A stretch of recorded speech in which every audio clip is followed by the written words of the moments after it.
Hi friends, అందరికీ వరలక్ష్మి వ్రతం శుభాకాంక్షలు తెలియజేస్తున్నాను.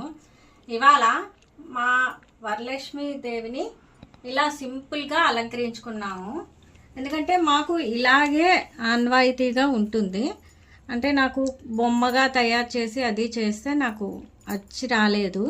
అందుకని చెప్పేసి నేను ఇలా సింపుల్గా నీట్గా ఏదో నాకు తోచినంతలా నేను దేవిని అలంకరించుకుంటాను.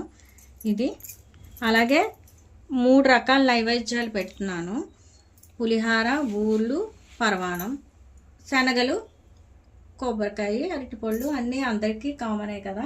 అలాగే చీర జాకెట్గా దారపోస్తాం అన్నమాట. అమ్మవారికి వరలక్ష్మీదేవికి చీర జాకెట్ దారపోస్తాము ప్రతి సంవత్సరం. ఈ నా వీడియో కనుక మీకు నచ్చినట్లయితే లైక్ చేయండి, షేర్ చేయండి, సబ్స్క్రైబ్ చేయండి. అందరికీ మళ్ళీ తెలియజేస్తున్నాను వరలక్ష్మి వ్రత శుభాకాంక్షలు.